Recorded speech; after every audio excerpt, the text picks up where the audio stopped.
All right, good evening and welcome. Thank you so much for tuning in this evening to our first of many sessions as part of our Get to Know BC series. We have decided to bring back this series this fall as prospective students and their families have shared that it's been incredibly helpful in navigating the college search process and really understanding whether or not BC is the right fit for you. As you know, tonight's session is called Faith, Retreats, and Service.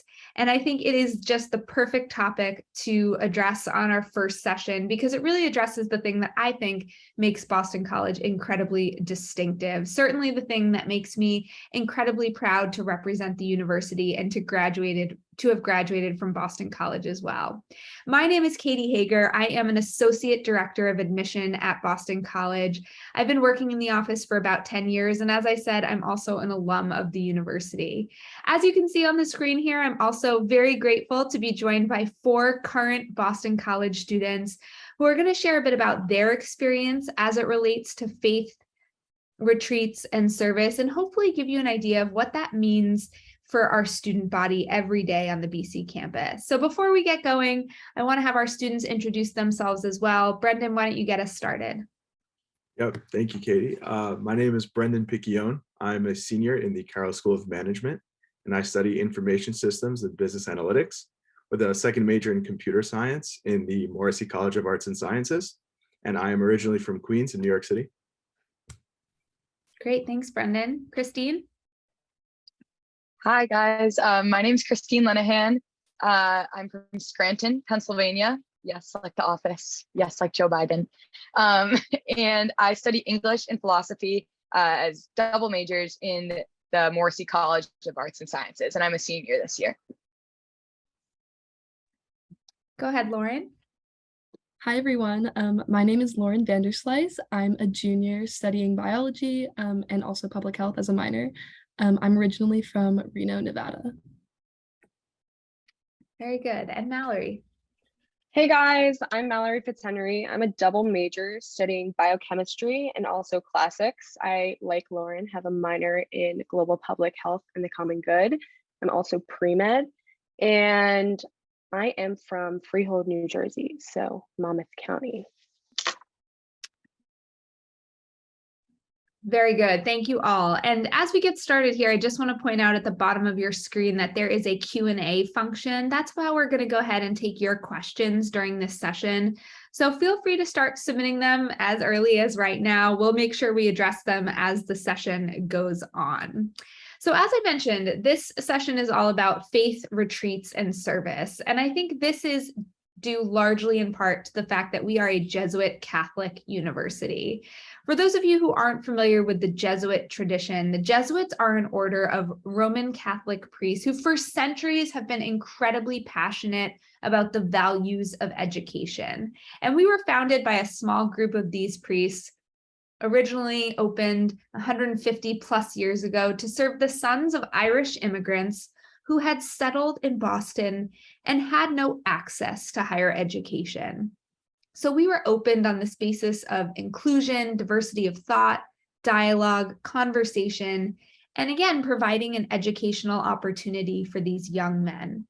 Obviously now, 150 plus years later, we serve a very different population of young people, right? As you can see on the screen here. However, the Jesuit Catholic mission is still very much alive and well. And I think our students interact and engage with the mission very differently, depending on their personal selves and their backgrounds, sometimes their spiritual selves as well. So my hope for right now is that our students will start by sharing a little bit about what Jesuit Catholic education means to them. What does it mean to attend a Jesuit Catholic university? And how does it feel? How does it change your experience compared to maybe going to a school without that type of mission-driven focus? I think for me, a lot of it is about holistic education.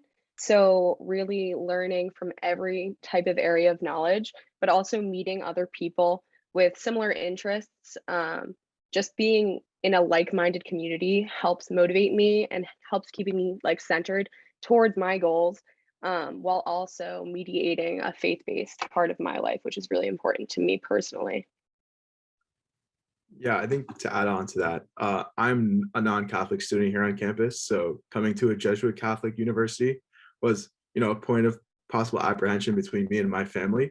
But I've really found value in the idea of reflection and the examen, as shown through the Jesuit Catholic values. This semester, even as a senior, I'm still engaging in it. I'm taking a capstone course taught by a faculty that I had freshman year for a perspectives course, which is one of our signature philosophy and theology courses here at BC. And the class is called A Life Well Lived, where we, read texts throughout history and try to understand and reflect on our lives at BC and beyond, and how we plan to, use the things we've learned here after graduation. And then I think kind of on the flip side of that, from what Brendan is saying, I came from a Jesuit Catholic high school. So I had heard a lot of the words that we use here at BC, the words and phrases often in Latin or in Greek. Cura personalis is one of them. That's a super popular one that talks about care of the whole person. That's kind of what Mallory was getting at with the idea to like a holistic education. I think what really makes a Jesuit education distinct, and I feel lucky enough to be able to reflect on this now as a senior, is that BC isn't about like you just learning one thing and you being super good at this one very niche thing. That's lovely and wonderful and to be celebrated. But in fact, what we're here to do is learn in all areas of our lives, cultivate an inner self so that our education means more, so that we take it out to the margins of society, to people who don't even know what an education like this could look like. So it's really at a Jesuit Catholic university, you learn that your education isn't just for you, but for other people too. Yeah, just exactly what Christine said. Something that's really important for me at a Jesuit university is one of the phrases that we say a lot is that we're men and women for others. And so what we're learning at our school isn't just to be used for us. While we do, of course, encourage careers, and those are amazing. We want to take what we learn and use it to serve others. And I think that I have been taught that and asked, what can I do with this, by all of my professors, whether it's in my anatomy class or in my theology class. Each and every one of my professors is asking, what can you do with this to help others? That's wonderful, everyone. Thanks so much for sharing. And before we dive into really the guts of this session and talking about faith, retreats, and service, do each of you mind sharing a bit more about your personal faith backgrounds and perhaps how that's played out at BC as well? Yeah, I could take that first. So coming into college, I went to a public high school. And before that, I didn't feel particularly connected to my Jewish faith. After coming to BC, I realized that even though this is, a Jesuit Catholic affiliated university, there's really a lot of care taken so that every student like thinks about their spiritual selves and how they fit into the whole picture at Boston College. Through that, I became really connected with the BC Hillel on campus here. My freshman year, I attended Shabbat dinners every Friday, whether it be on campus or engaging with other schools in the community of Boston with larger Jewish populations than here. And I think through that, not only did I find community, but I did become much more connected to my, spiritual and faith self more than I would have been, I think, if I went to another school where I wasn't really being pushed to engage with that piece of myself and my culture. I think for me, faith here at BC is really about like what you choose to make of it. And for me, I come from a Catholic family, Roman Catholic family. I grew up Catholic, went to Catholic school. So coming into a Jesuit institution, like Christine, I've like lived a very, very similar life where I was comfortable with the Catholic Church. But here at BC, I am a part of Christian Life Community, which is one of the largest faith organizations on campus. And we are not just a Catholic-based club, but we celebrate all different types of Christianity, whether it be Protestant, Lutheran, all the way through Catholic as well. And through that, I'm able to foster friendships based around my faith, which is something that's super important to me, because building a community and a strong community around my faith where I'm able to like speak about what's important to me and what's important to my life, circular to like being a college student, is just super important. So you can like really do what you want with your faith here, which I think is really amazing. I'm also really lucky in the sense of like what you're talking about, Mallory, and connecting social circles to faith life. really, I can say that my faith has been extremely challenged here at BC, which is something that I'm proud of. I like that I came in thinking I knew one thing and then was engaging with people, professors, people who genuinely cared and looking for conversation to see if I could change those beliefs or defend them for my own in such like a caring and community building way. I serve on the retreats council here at BC, which means that I get to oversee all of the like religious affiliated retreats that happen on campus, whether that's for Hillel with Christian Life Community, CLC, or the multi-faith retreat programs. Really, it's making sure that every faith, every person, every spirituality has a home here at BC. And so being really steeped in those conversations has broadened my perspectives of faith immensely. Yeah, so I actually am part of the multi-faith community here at BC that Christine was just talking about. I'm on the student leadership team of CCO, which, similar to Mallory talking about CLC, stands for Coalition for Christian Outreach, which is a Protestant club here on campus that I've just been really privileged to be able to grow in over the last now almost 3 years. Something that I think is just really important is that I was a little intimidated coming to a Catholic school from a Protestant background, but nothing is pushed on you here at BC. Just like Mallory was saying, you can engage with the Catholic side of BC as much or as little as you want to.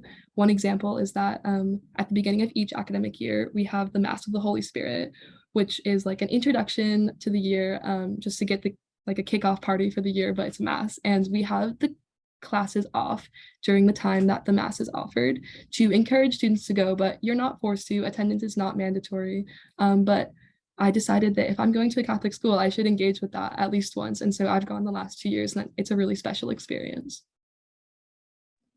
Thank you all so much for sharing. Let's dig in a little bit to some of the things that you all mentioned in those responses. So let's start talking about retreats. What is a retreat? What does it mean at BC? And what are some opportunities for students to engage with retreats? And there's a question that came in specifically in the first year as well. Do freshmen have an opportunity to participate in retreats? Christine, you want to kick us off with this one?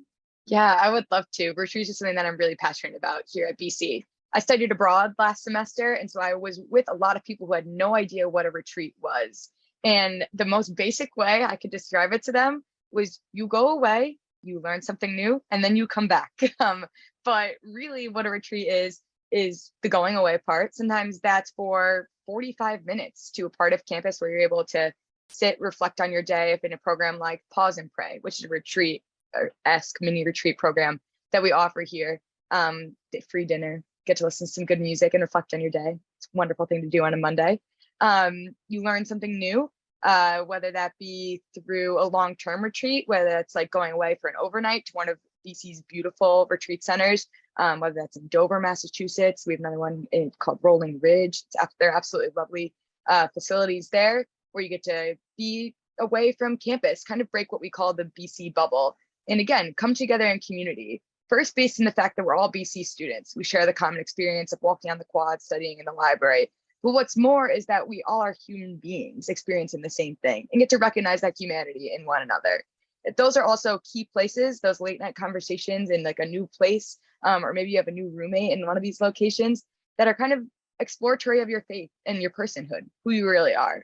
And then you come back to campus and get to bring what you learned on that retreat to the people as a whole. So that in essence is what a retreat is, I think. That's great. I love it. And what retreats have you all participated in? And are there any specifically related to Ignatian spirituality or faith that you feel are important for people to know about? So I've been on a few different retreats here at BC. I came in during my freshman year and it was COVID. So my freshman year retreats looked a little bit different than incoming freshman retreats look like and what they currently look like. But I partook in 48 Hours, which is an all freshman retreat experience. And I met some of my greatest friends on this retreat. I was thrown into this random group. And I think the idea, the essence of 48 Hours is like big conversations and like small groups. So essentially you're tackling these like big ticket items, these conversations that you might be too anxious to have with a roommate, with somebody you randomly meet. But in that retreat mindset, it just it's amazing the amount of connection that you can foster within a group of people. And what's even like more special, as Christina was talking about, was coming back to campus and being able to like point those people out and just know that they have a very special place in your heart. In terms of other retreats I've done the Art and Soul retreat. It's a campus ministry retreat. That is a little bit different. It's more of like a meditation-based retreat focused on your creativity and looking at artwork as a form of meditation. There's a bunch of different ones that I've partook in. I can talk more about them if you want, but I don't know if Christine wants to talk about Kairos at all, or. I was hoping you would say that. I love to talk about Kairos, which is a really famous retreat program here at BC and at a lot of other Jesuit institutions. I love to talk about Kairos because I can't really tell you much about Kairos. At BC, we have the largest Kairos retreat program in the nation. We run over 12 different retreats to either those 2 retreat centers I mentioned, one in Dover, Massachusetts, and one Chimmerolling Ridge. And they're shrouded in a lot of mystery here at BC. Nobody really knows what happens on Kairos. Some people call it secrets. We like to call it surprises. We're trying to rebrand. And really what it's all about is that you get randomly called to Kairos. You enter your name into a lottery system that currently has 2,000 students waiting to be called. You can enter in as a freshman and be called as a senior. We really like press a button and it just randomly pulls a bunch of names. We kind of call that computer generated work, God's work in a way. And then those people that are called form the retreats that go throughout the year. What makes Kairos so wonderful is that it is a true demonstration of who we are as people. You're your most vulnerable self when you're on Kairos. You can connect in the most real and authentic way when you're on Kairos. It's with people that you may never have otherwise seen. You might be in small groups, hear a number of talks as a sophomore, that's when I went, and make best friends with a senior or a junior, someone or younger than you, a freshman, that you would never otherwise maybe cross paths with in classes, or maybe they are a face you see on the quad, but you really never pay them much mind. It's now that once you get to hear their story and really connect with them one-on-one, that again, you come back to campus and spread that mission at large. So Kairos is a really famous retreat program here at BC. I like to say that you can't be a student at BC without hearing like whisperings of it and people getting called. It gets very hyped up for good reason. So when you guys all come to BC as you're watching this panel, and you all click your submit buttons on your application and then I'll get in, immediately sign up for the lottery, kairos@bc.edu. That's my plug. Thanks, Christine. I am also an incredibly big advocate of the Kairos program. And I'll just add that Kairos is a retreat that is very much grounded in Ignatian spirituality. It's a direct reflection of our Jesuit Catholic mission, but it is incredibly accessible for students from all faith backgrounds. So, the retreat certainly uses the word God, right? If that's language that you're comfortable with. And if you're not comfortable with that word, we encourage students to think about replacing the word God with perhaps the word love, right? What is your relationship with love? And I think that is a human trait. That is something we can all relate to. That is the essence of Jesuit education, right? Really making something accessible and powerful for students of all backgrounds. So thank you both for talking a little bit about retreats. Let's bring it back to faith for a minute. So there are a lot of questions coming in about how students can formally get involved with their faith. So Brendan, why don't you talk a little bit about how you've formally been involved with your faith as a non-Catholic student and your participation in the Hillel, and then maybe someone else can speak on behalf of Catholic students and getting involved at masses or maybe other opportunities to get formally involved as well. Yeah, I can kick it off, definitely. Like other clubs on campus, I found Hillel at the Student Involvement Fair at the beginning of my freshman year, back in 2019 now. And, going into college, I did, feel a need to connect more. So I did go into the experience knowing that I did want to get connected to Hillel, but they are an extremely accessible organization, like many of the other faith organizations on campus.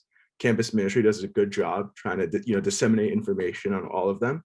And our signature event is basically every Friday night, we had a Shabbat dinner where we have a kosher kitchen here on campus in Gabelli Hall, one of the dorms. And we'd get together, for a quick dinner, say a prayer and eat a meal together which was just a good environment for me to get to know people outside of just my bubble of freshmen that I knew.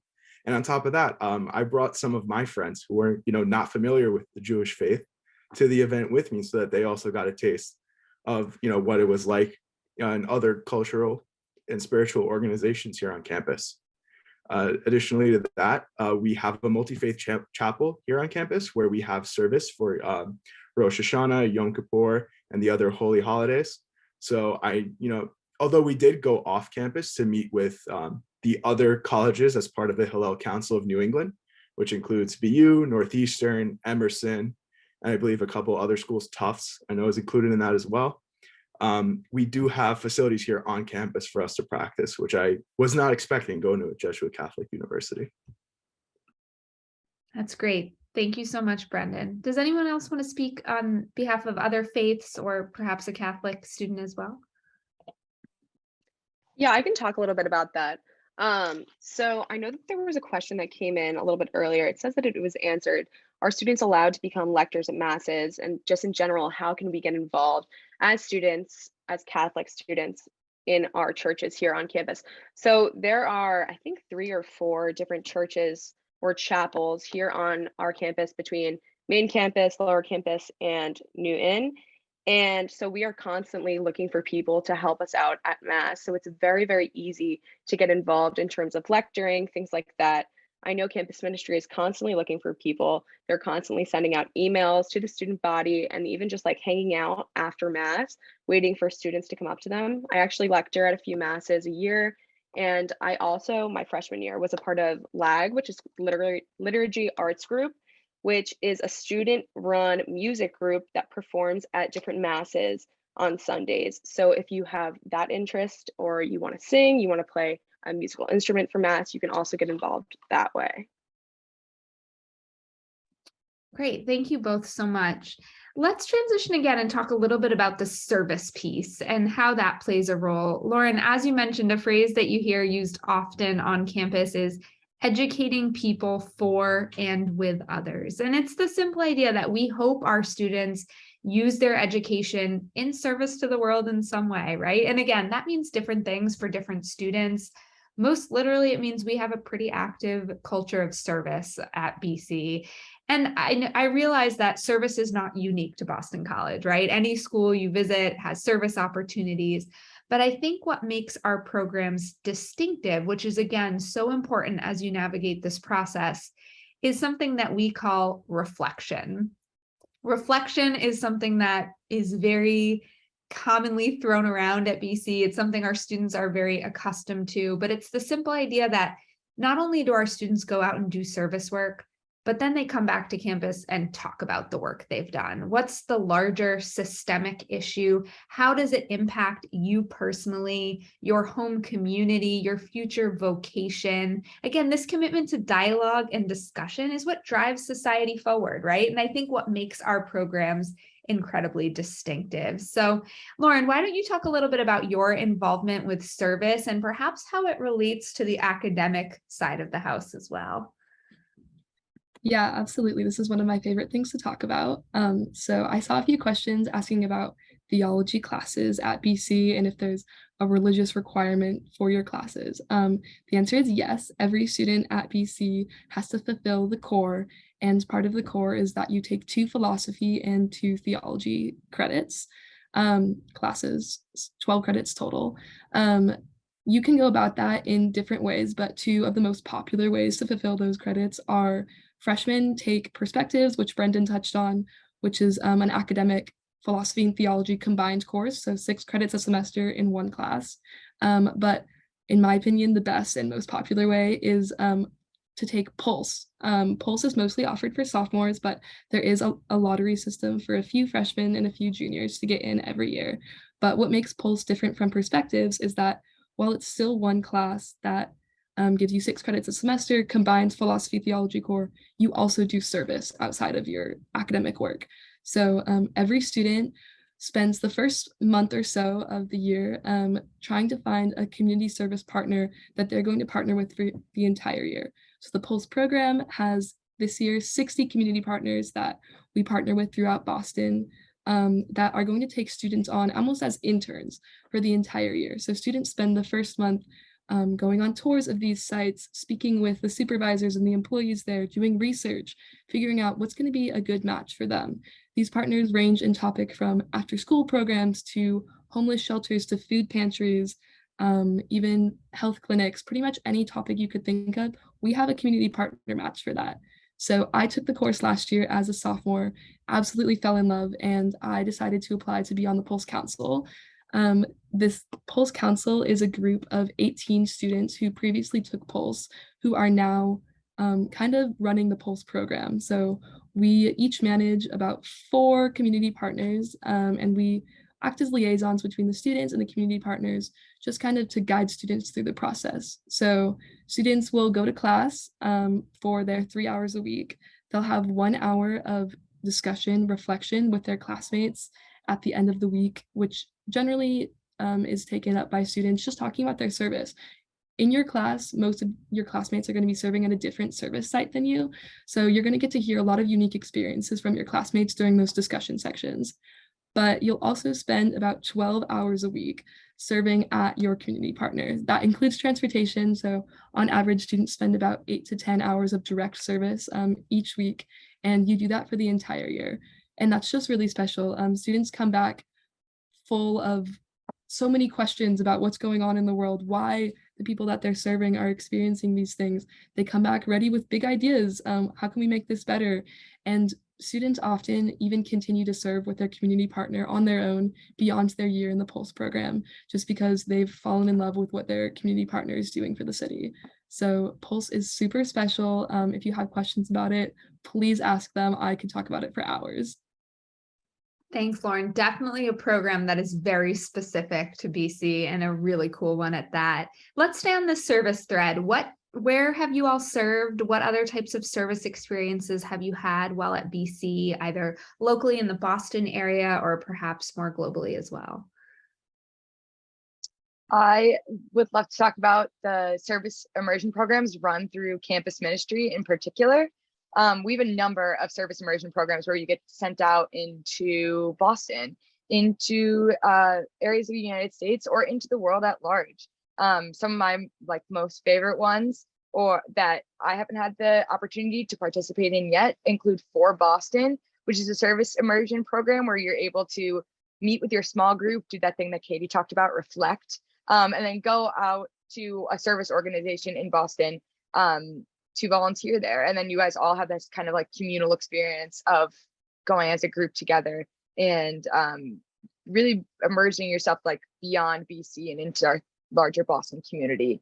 Another one that I would love to participate in is called a Rupe. That's a larger service immersion program that is named after St. Pedro Rupe, who's a Jesuit priest. And that's international immersion. That is when students go over winter break to a number of different of our partner programs that we have and serve there for up to, I think it might be a week and a half-ish, something like that. I know this because one of my roommates is going to South Africa and she's getting very excited. This is the first time or newly renovated program that BC is running through Rupe to South Africa. And then talking in terms of the United States, a program that's very near and dear to my heart, one that I have participated in, is called Appalachia Volunteers, or APPA for short here at BC. APPA is a wonderful program that's run over spring break. So students kind of give up their spring break knowing that it's for a larger cause, again, outside of themselves. We have weekly meetings where we discuss different topics regarding social justice, whether that's racial equality, social economic equality, gender equality, and then kind of, again, use what we learned in those settings. And this is all student run to then go serve our community at large. And again, you're part of a small team, you kind of form a mini family as a collective. And it really is a wonderful experience. Yeah, I'm actually preparing to go on APPA this year over this upcoming spring break. So while I can't speak on APPA like Christine can, I'm very, very excited to be a part of the experience and be able to donate my time and my spring break to helping others.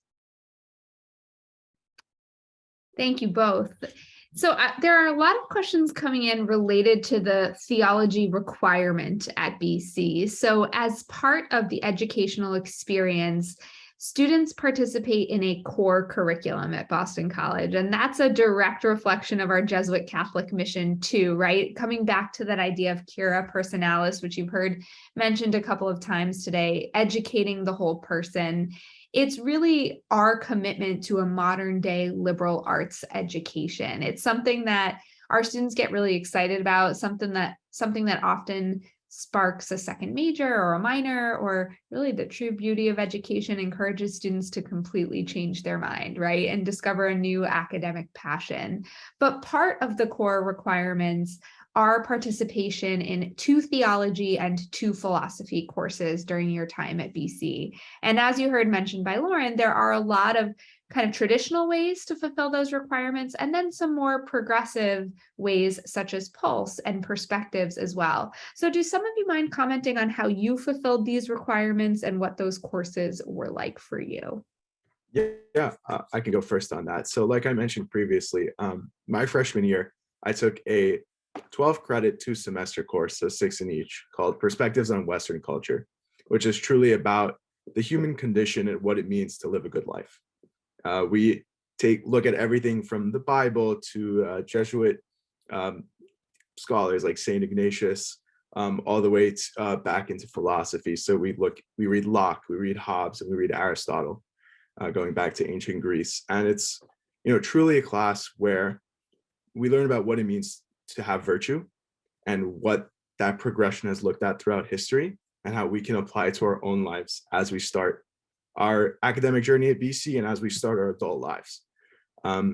It goes even through the modern day, as one of our texts we read was the one of the Pope's recent speeches about the environment and climate change. So it's really a worldly perspective on what it means to be a good person in today's society. So that fulfilled my philosophy and theology core, but this semester as a senior, I'm filling my cultural diversity core requirement with a theology course. It is a once-a-week seminar called Race, Freedom, and the Bible in America. And it is an observation of how both Protestant and Catholic interpretations of scripture shape the way that we view race, both in the world, and specifically we are now diving into how the Civil War and America's history has been shaped through theological analysis of scripture. And it's been a truly interesting class. There are only 6 people in the class, so we really have to sit there and really grapple with these texts to learn about how the words from the Bible were taken and how they're being interpreted in today's society, which again, as a non-Catholic person, is something I'm not very familiar with. So being able to dive in like that and really learn something new in a class, that is really interesting, even as a senior, where most people I think fill these requirements early on. Something that's been really interesting in a schedule that is otherwise filled with business and tech classes. That's great. Thank you, Brendan. So let's address some of these other questions that are coming in. The first is, as a school that has a Jesuit Catholic mission, how do students that practice other religions and faiths fit in? So we've addressed that a little bit, but perhaps we want to round that out. And the second part of the question is, do you see a separation between students who are Christian and Catholic and students who follow other faith traditions? So, as I've kind of mentioned, I'm pretty religious. I mean, I would consider myself religious, and I'm also Catholic. But both of my roommates, I have 2 different roommates.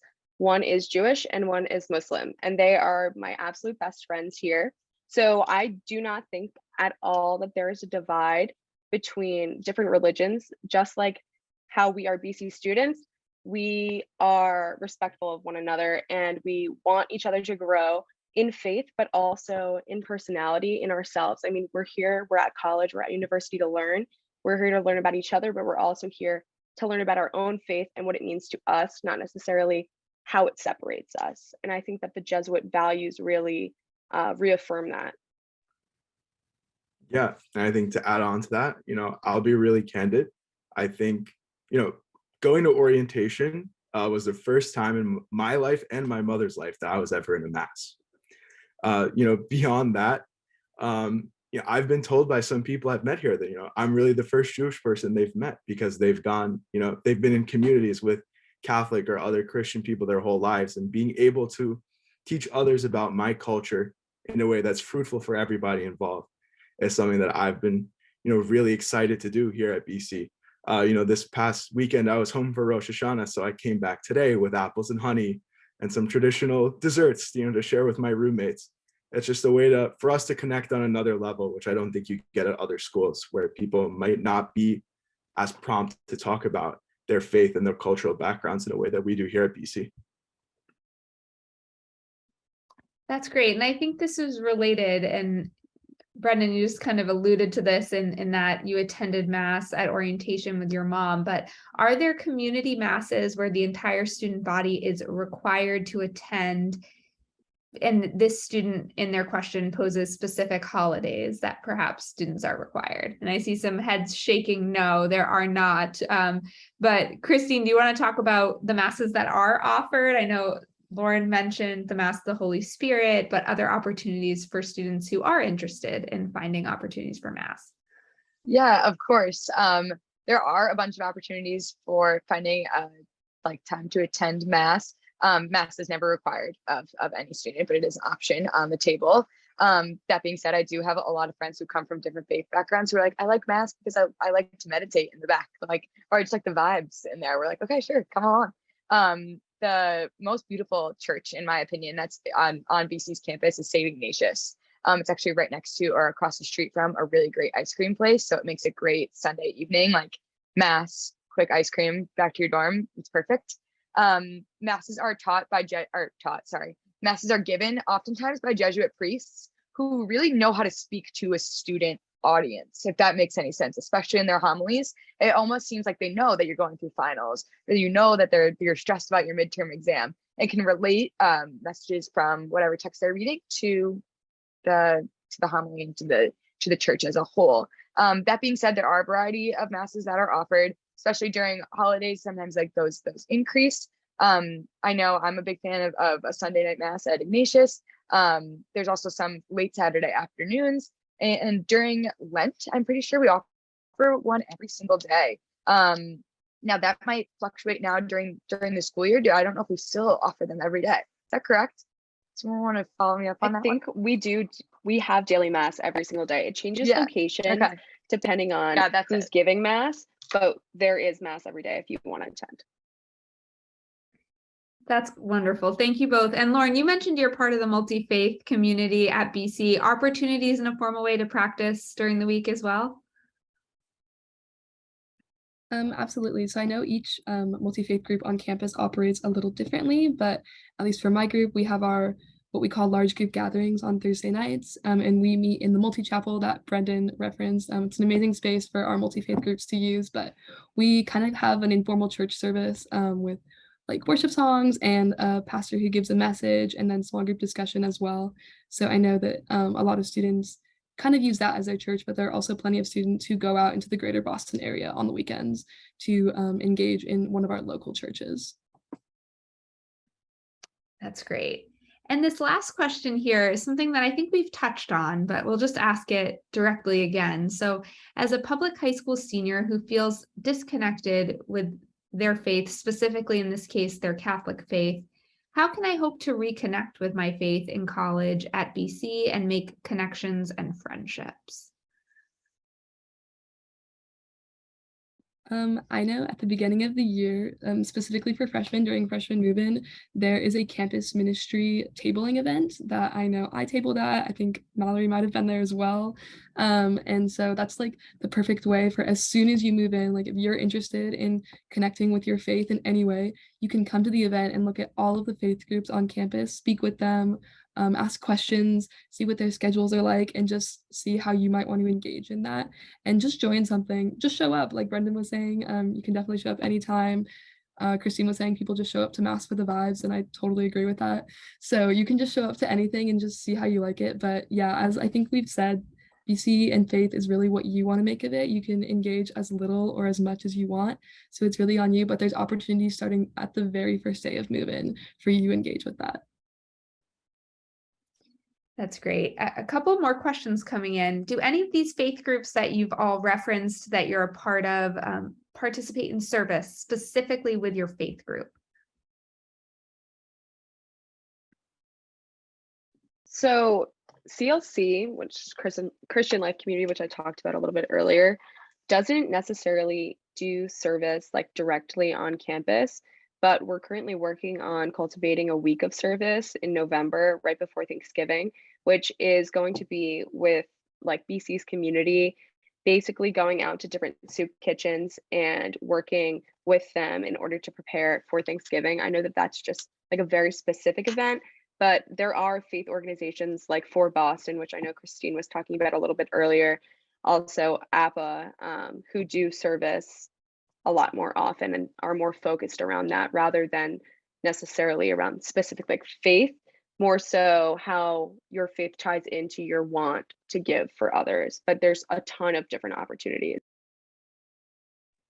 Yeah, exactly. And a lot of our service clubs and organizations fall under the umbrella of campus ministry, which you've heard referenced by all of the students here on the screen this evening. But that's an office on campus dedicated to faith, dedicated to service, dedicated to retreats.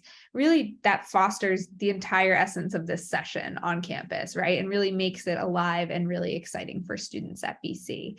Do any of you have any special masses? Any of you that do go to mass that are your favorites? Christine, I see you wanting to jump in. Go ahead. Oh my gosh, Christmas Mass at BC is like a transformative, beautiful thing. I absolutely love it. My claim to fame freshman year was that I gave the first reading and they randomly were just like, hey, do you want to do the first reading? I was like, sure. And so everyone holds candles, they like dim the lights. It's really beautiful and spectacular. I encourage all to attend, even if, again, I had some friends that were like, what is this thing? Never been to mass before, but really want to go, really want to get ice cream after. Let's all go and do it. And it's really wonderful. That's my favorite. That's great, Christine. And I know the Mass of the Holy Spirit is another exciting one to kind of kick off the school year. And really, it happens outside on our campus. It's often a beautiful fall day, and you can just really feel the spirit and the tradition at BC that day as well. This has been incredible. Let's end with one last question. So all of you remember the college admissions process, 3, 2, maybe 1 short year ago. And you remember how overwhelming it is trying to keep one place from the next. What about BC's Jesuit Catholic mission has most surprised you or impacted you in a way that you didn't anticipate when you chose Boston College? That's a tough one, but you can all go when you're ready. I think it's something that I spoke a little on before, but I think it's everyone's willingness to, talk about their own faith and spiritual journey in a way, starting freshman year. I think people here are much more open and reflective, not only to themselves, but to their roommates, the friends they make on retreats or through other organizations here on campus. I think that's not something that I think I would have gotten had I gone to, one of those big, I was choosing between BC and a huge, Big Ten university somewhere in the Midwest. So, going to a place where BC does a great job, almost forcing you to make close connections with people in several circles, socially, spiritually, organizationally, even in your dorm. And I think that level of connection, which leads to reflection, is something that is really special to BC. I think that for me, that in terms of like Jesuit education and Jesuit values, that here I'm valued as a member of our community by professors, by administrators, by staff, and by other students. So I'm not just a number, I'm a person with a life and things going on outside of just my academic pursuits. And I think that being at a Jesuit institution, you're really supportive in every aspect of your life because, like we're talking about, Cura Personalis, you're looking to grow in every single aspect. So you're growing as a person, you're not just a number here at BC. It's been an amazing experience for me. I think the thing that surprised me the most about BC coming particularly from a faith perspective, is similar to what Brendan said, that the people here are what make this campus so vibrant and beautiful. And faith on BC's campus kind of functions like a flame. You can stand as close to it or as far away from it as you'd like, but you can still feel its glow and like see its lights like surrounding everybody. That is like whether you are a Mass on Sunday type of person or never set foot in church at all, whether you want to have these conversations. I think that kind of like is rooted in everybody. Again, as I have said many times before, like everybody here realizes that we're doing something more, something that's like beyond us, and that we're really special to kind of be at this institution. There's no place in the world like BC. Of course, super biased, and now I feel like I'm gonna cry. Yeah, I think that that topic of just like doing more is definitely what I have loved about my Jesuit education at BC. Something that students are really encouraged to ask is these like 3 key questions, which is what brings me joy, what am I good at, and who does the world need me to be? And we're just encouraged to ask those questions of ourselves every single day, but in all of our classes specifically, like what brings you joy? Like, are you having fun? Are you loving what you're doing? And then who does the world need me to be? So who are you going to be when you grow up and like leave college and start entering into this amazing world that we have? And I think that BC's Jesuit education really gives me the chance to reflect on those things. Whereas if I was at one of those Big Ten schools that Brendan was talking about, you wouldn't necessarily be encouraged to reflect on those same values each and every day. Thank you all so much. You know, when I think about Jesuit Catholic education, I think about it as another layer to our students' experience, right? Anywhere you choose to go as you navigate this process will give you a wonderful education, right? Will give you the tools to be a great chemist or physician or businessman or woman, or to be a wonderful nurse or a caring teacher. But the Jesuit Catholic mission gives you something else, right? It gives you the platform, like our students have mentioned, to have these discussions. It enables us to be authentic, to have sometimes difficult discussions about faith and dialogue that sometimes makes us uncomfortable. That's what Jesuit Catholic is all about learning from one another, about growing with one another in community, and about having the space to reflect as well. So in the spirit of Jesuit reflection, thank you so much to Mallory, Lauren, Brendan, and Christine. We so appreciate you sharing a bit of your authentic self with our students on the panel tonight. If you don't mind sharing your contact information in the chat, please reach out to these students. I know they're more than willing to answer any questions you might have as you continue to navigate this process and perhaps apply to Boston College in the next few weeks. Before I leave you, I want to let you know what's coming up next week. Next Tuesday, October 4th, we will continue our Get to Know BC series with a program called No Greek Life, No Problem. It's an opportunity to learn more about student life at BC, a bit about clubs and organizations, how our students interact with each other, engage, and what creates the incredibly vibrant student life community outside of the classroom, which I know all of these students on the screen are huge participants in as well. So please tune in for that. Of course, if you have any questions, log on to our website, find your admission counselor by searching for your high school, shoot them an email. Best of luck as you navigate the college admissions process, and please stay in touch. We'll see you next week. Thanks, everybody.